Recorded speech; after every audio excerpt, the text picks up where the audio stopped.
Welcome back, traders and investors. I'm Rob Hoffman from Become a Better Trader, here to go ahead and show you more key tools and techniques that you must know as a professional trader.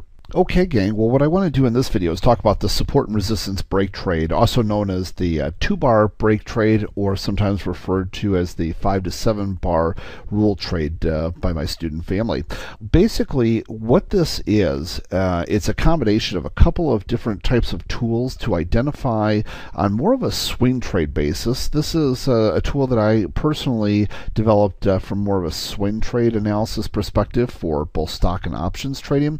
Now, to be clear, the same concept can be used on an intraday basis with major support resistance levels, but it is typically used most effectively from my perspective from a stock and options perspective on the daily charts and just and weekly charts for that matter. So with that being said, I just want to go ahead and talk about the basic premise behind it. What it is, we go ahead and identify a key support or resistance level, and in this case what we have is the $1.60 level on the British pound. This $1.60 level for the last couple of years actually has gone ahead and been a key support and resistance level. So what we're looking for at this point back in time, and this is kind of a real life example that we were following through on, so I want to kind of do that with you here now again and kind of look back at that analysis. And what was happening was we had a 1-bar break above this key resistance level. Okay, so it had already been a resistance level back in time, and we had a 1-bar break. And this, what do I call 1-bar break? Well, I'm looking for a bar that opens below the key support level and then goes and closes above it, and ideally opens fairly close to the low of the day and closes fairly near the high of the day. Okay, so not a bar that goes and ends up closing way back down here like a 50% bar, almost like a distribution bar, for instance. Really want to close up near the top. Then I'm looking for the second bar to go ahead and continue that journey, opening up near the low and closing up near the high. If I go ahead and get that, that's what I consider, those two consecutive bars there, I consider that to be my 2-bar break. What does that mean to me as a trader? What that means is, as soon as we go ahead and revert back to that $1.60 level, which was resistance, my expectation is that we'll hold this support and I can look for long side trades at that former resistance level, now support, expecting it to continue on. And you see that's exactly what happened here. We went ahead and had the 2-bar break through this area, pulled back to that $1.60, bounced off it very nicely for several hundred ticks, came back to that level multiple times over the course of the year here, and went ahead and actually would come back to that level. All right, so and then after this, can't see it into the future, but it did go ahead and bounce off again. The thing to keep in mind here is that if we get that 2-bar break, that what was resistance now becomes support, and vice versa. Had it been a 2-bar break down to the downside here, I'd expect if it came back up there, it would be resistance. What happens though, you remember that was the 2-bar break side of it, but then I mentioned the 5 to 7 bar concept. What that is what happens if you don't get the solid 2-bar break. Often you won't get a solid 2-bar break. You'll get 2 decent looking bars, but 1 bar may close 50% off the high like we talked about, or close well off it, maybe 30% off the highs or so, so not a very attractive looking bar.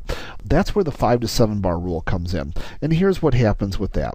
If we go ahead and have gone and pushed above the key support or resistance level, in this case resistance level, and then even if we didn't have the 2 nice solid bars back to back, if we can go ahead and have at least 5 to 7 bars that trade above that key support level without going ahead and breaking back through it, then when we do get down to it, I expect it's going to hold. Well, what's the difference between 5 and 7? Why 5? Why 7? Well, if we go ahead and only hold above 5 bars, but we have rising support, for instance, like this rising 20-period moving average, if we have rising support underneath us and it pulls back within 5 bars, then I'll look to go ahead and still actually take that same exact long. However, if we go ahead and we only have 5 or 6 bars and we're pulling back, and we don't have a major support level coming underneath to kind of support it. So basically what I'm looking for is some extra confirmation is what it really boils down to.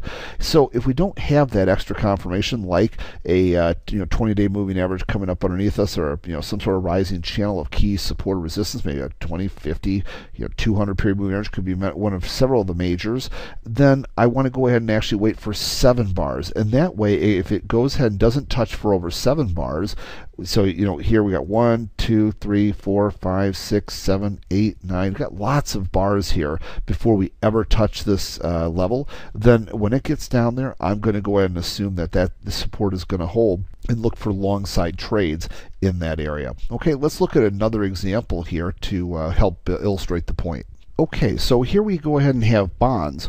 And with the bonds, what you'll see here is that we went ahead and last year we had a lot of resistance up above us, and we kept trying to break through this key long-term resistance area. We kept hitting it. You see we closed above it for 1 day, and then the next day it would come right off, for instance, right over here. So 2-bar break? No. Then we came over here, we'd trade above that resistance a couple of bars, actually lock in distribution there, roll right over. Come right back up here, trade to it, roll right down. Come up, go ahead and trade 1 bar to it, 1 bar through it, and then roll right back down. So we didn't get the 2-bar break through here. Same thing here. Same thing here. We trade to it, couldn't get through it. All right. So as we fast forward here back into time, now look what happens. Now all of a sudden we finally go ahead and break through, right? We go ahead and pursue 1 bar, but we don't have a 2-bar consecutive break.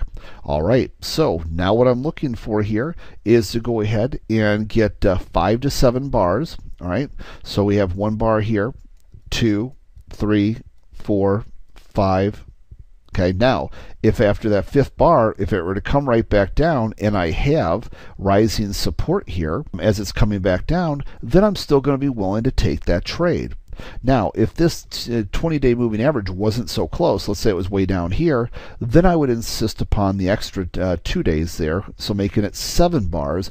And then if it came back down to this level and the 20-day wasn't there, then I go ahead and be willing to take the trade anyways. So that's where the 5 to 7 bar difference goes and comes in. 5 bars if you've got very important key daily support coming in here, if it's a daily chart you're working with. Otherwise, if you don't have that support, then 7 days.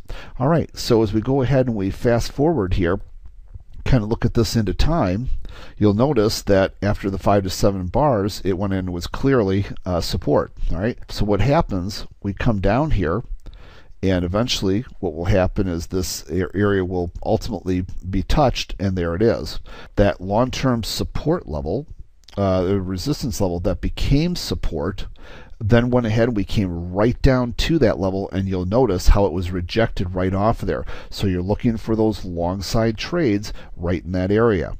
From my perspective, the way we want to look at this is really from a risk-reward perspective as well. How far do we go ahead and have an opportunity to bounce back up before hitting major resistance versus what happens if we fail here? So that kind of helps determine the risk and reward, the number of ticks down below if we were to fail to hold that area that we'd want to go ahead and take a stop versus the anticipated reward if we're correct on the trade. Okay, and while it is a high probability trade from my perspective, you still have to determine your risk and reward basis in advance on this. All right, and so as we're looking at this, you place an order down here at the key support. You're expecting it to go up X number of ticks. You want to go ahead then and make sure that your risk reward stays proportionate there.